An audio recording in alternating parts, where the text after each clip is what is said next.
Baik, alhamdulillah, perempuan. Poin pertama kita telah jelaskan apa makna hidayah itu. Maka pada poin yang kedua kita akan bincangkan tentang mengapa kita perlukan hidayah. Ya, mengapa kita perlu hidayah? Ada tak persoalan dalam diri kita? Apakah hidayah itu? Kenapa saya perlukan hidayah? Baik. Mengapa Anda perlu hidayah? Ya.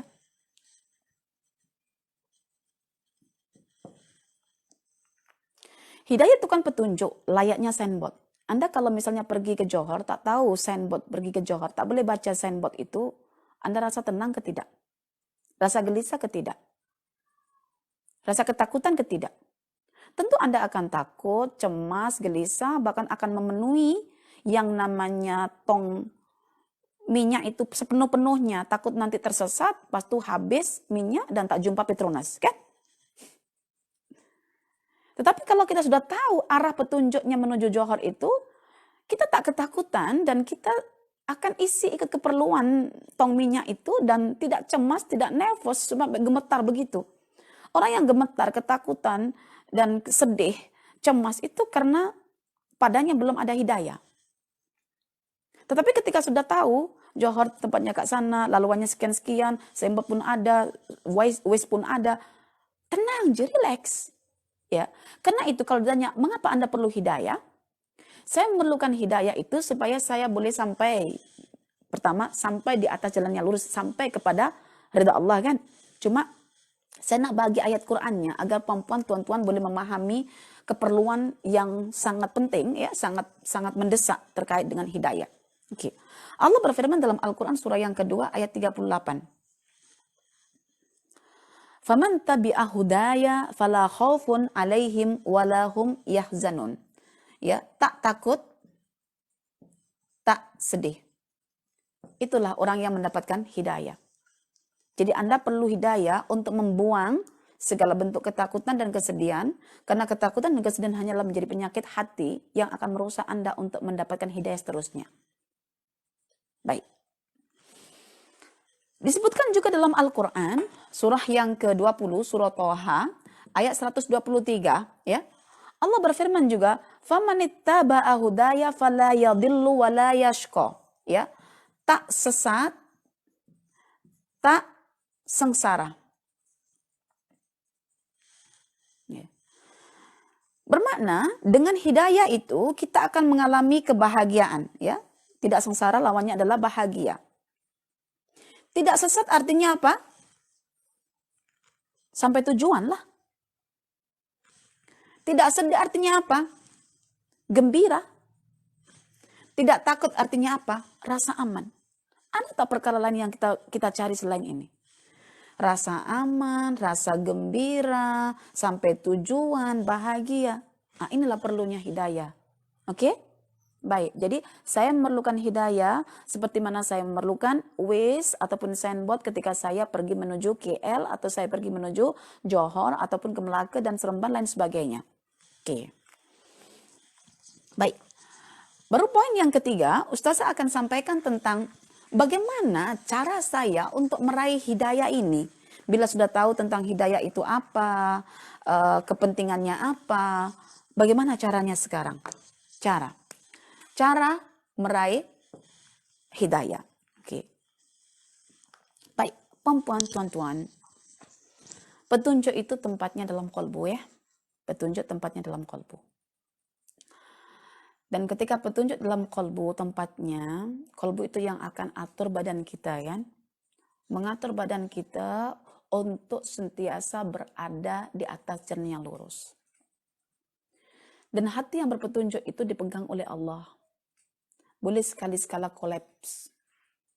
Maka di atas kolbun yang muhtad itu ada Allah Ta'ala. So kita memerlukan taufik daripadanya. Jadi kita mengharapkan Allah yang memegang dengan dua jemarinya, ya, kolbu kita.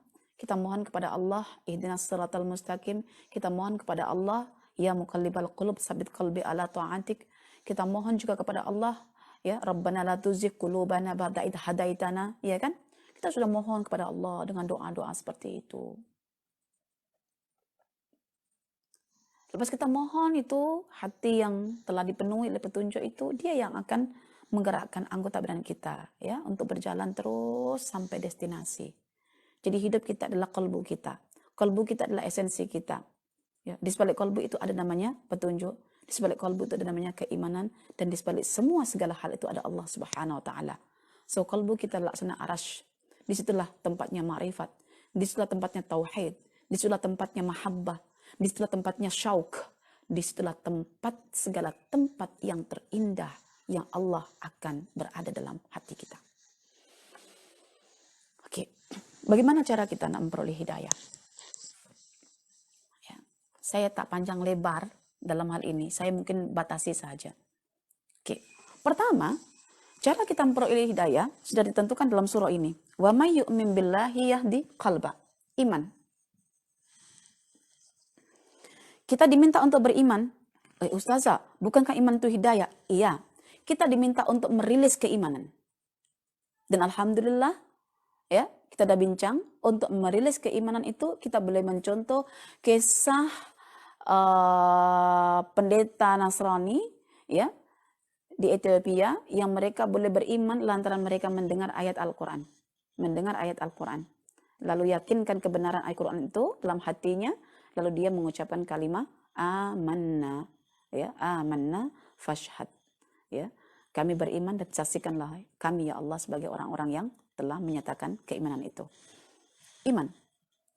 Jadi kalau untuk meraih petunjuk dalam kalbu kita, sila berimanlah, dan beriman itu dapat dirilis dengan cara berilmu.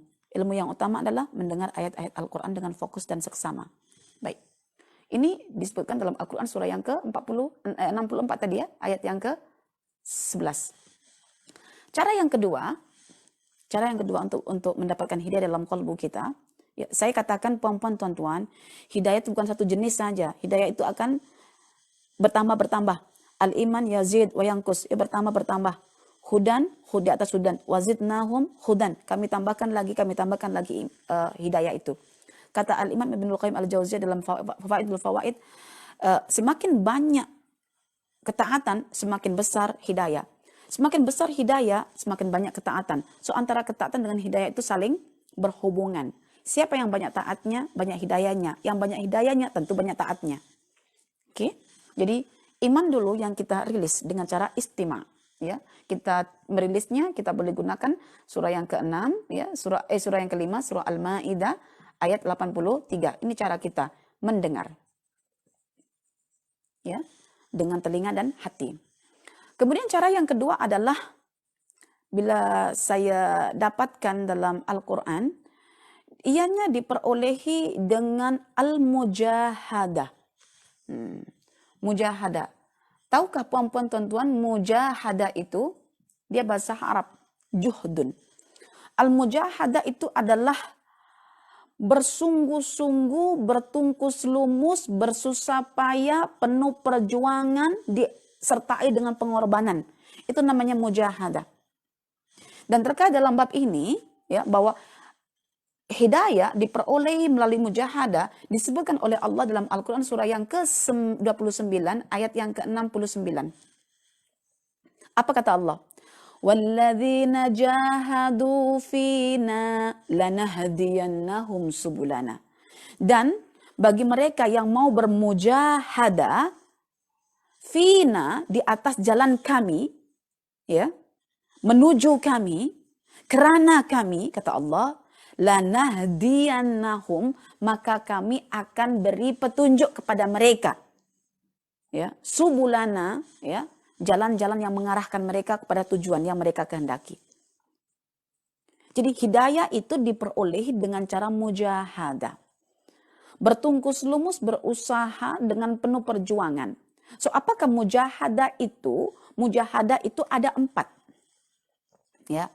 Pertama, mujahadatun nafsi, ya, bertungkus lumus, berusaha untuk melawan hawa nafsu.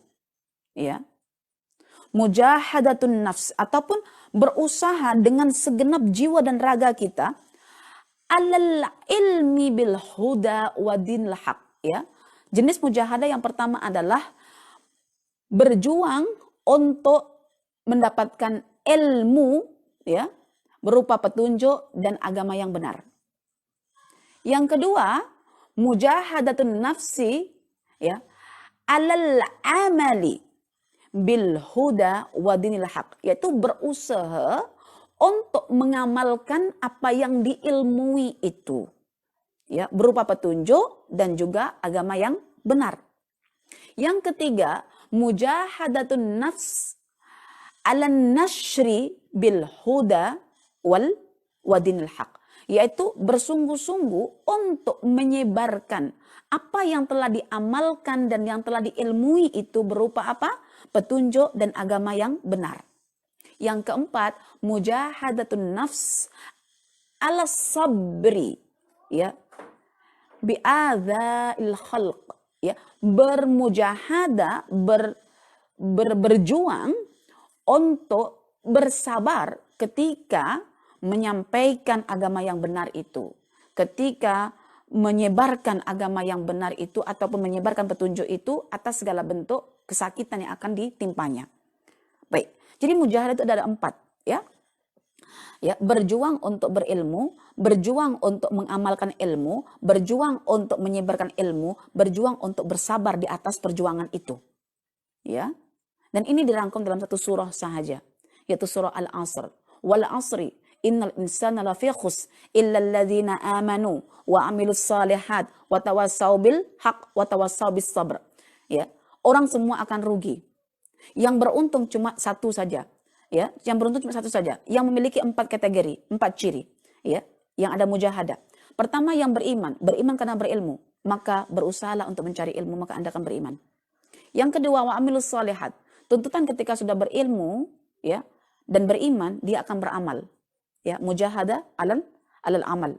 Kemudian yang ketiga, wa tawassaw bil haq, dia akan berusaha untuk menyebarkan, memberikan nasihat pada orang lain tentang kebenaran yang telah dilaksanakan, yang telah diilmui, yang telah diimani itu. Dan yang keempat, watawassaw bis sabr, bersabar, ya, saling menasihati, tak apa, sabar ya, sabar. Biasa kita nak sampai kebenaran itu macam-macam. Orang nak kata kita bekeng lah, orang nak kata kita garang lah, orang nak kata kita macam-macam. Ya, tetapi ambillah metode yang terbaik dalam menyampaikan dakwah itu. Konten tetap benar, tapi metodologi perlu diselarikan dengan keadaan audiens, ya. Jadi kalau ada yang menempuh jalan yang berdakwah itu misalnya agak keras, mungkin bagi orang yang jiwanya agak keras boleh menerima. Tapi bagi orang yang lembut, janganlah tersinggung kat situ. Mungkin cari orang lain yang boleh berdakwah dalam segi kelembutan. Jadi masing-masing ini tak sama. Saya sendiri kalau merujuk para ahli ilmu, ada yang semangat, menggebu-gebu, suara agak keras, tapi saya suka. Karena itu selari dengan saya, dan saya tak katakan dia backing misalnya. Tapi ada juga satu pribadi yang begitu lembut, dan saya suka juga, karena hakikatnya saya juga suka kelembutan, jadi saya pun tersentuh juga. Jadi kedua-dua ini saya ambil atas dasar apa? Yang penting dua-duanya benar. Itu. Jadi kita tundukkan ego kita letakkan emosi kita hadam kebenaran itu walaupun dari mana jua asalnya. Dengan metode bagaimanapun kita akan terima asalkan itu adalah kebenaran. Baik. Itu mujahadah. Kemudian keimanan juga, petunjuk juga boleh diraih dengan cara bersabar, musabarah, ya, musabarah. Dan hal ini disebutkan dalam Al-Quran surah yang kedua, ya, ayat 155 sehingga 157. Ya. Jadi untuk mendapatkan petunjuk dalam kolbu, Allah akan hadirkan yang namanya apa? Musibah datang silih berganti. Dan ketika kita sudah paham akan falsafah di sebalik musibah, kita bersabar bahkan mengharap apa yang ada di sisi Allah itu. Berupa pahala, berupa derajat yang tinggi, berupa pembersihan dosa. Sehingga ketika menghadapi musibah itu dengan sabar, sabar inilah yang boleh menatijahkan petunjuk dalam kalbu. Dari sini saya memahami, untuk meraih petunjuk itu kita perlu menderita. Menderita dalam arti apa? Keselesaan jasad kita terusik. Ya. Jangan kita buat satu tesis sendiri.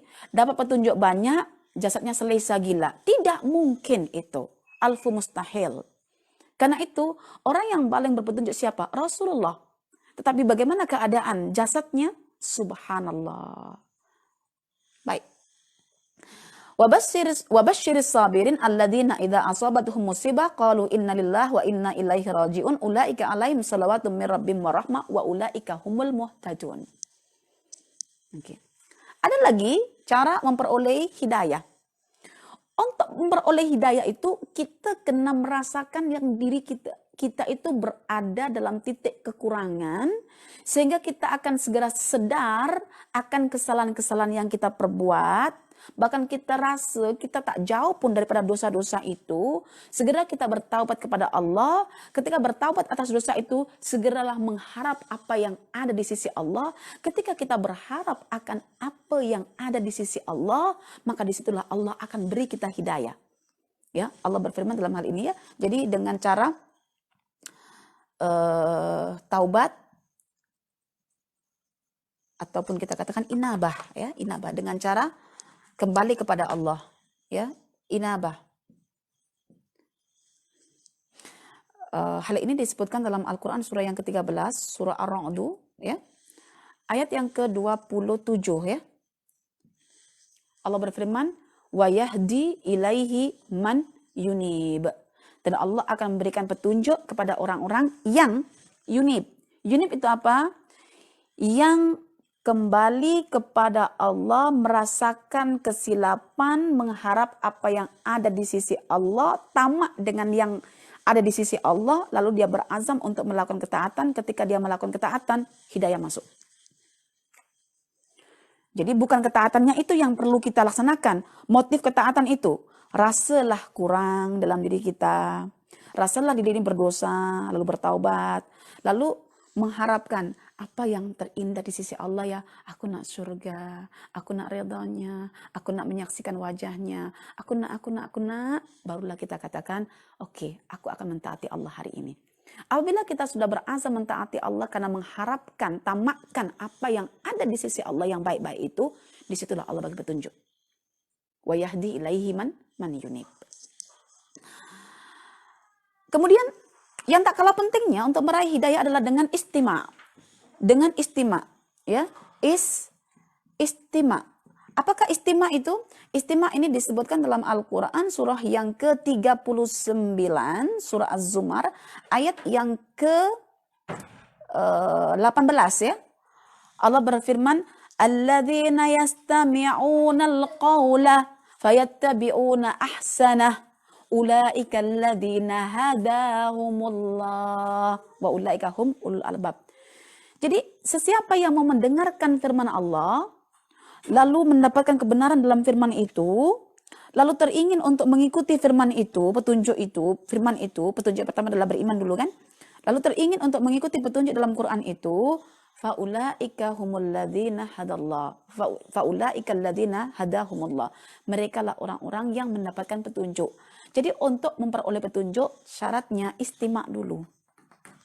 Kalau yang di sini untuk memperoleh petunjuk caranya berilmu dulu, lepas itu bermujahadah, lepas itu bersabar atas musibah, lepas itu merasa diri kurang dan kembali kepada Allah, mengharap yang terbaik di sisi Allah, lepas itu istima mendengarkan dengan seksama, diikuti dengan ittiba, ya, istima dan ittiba.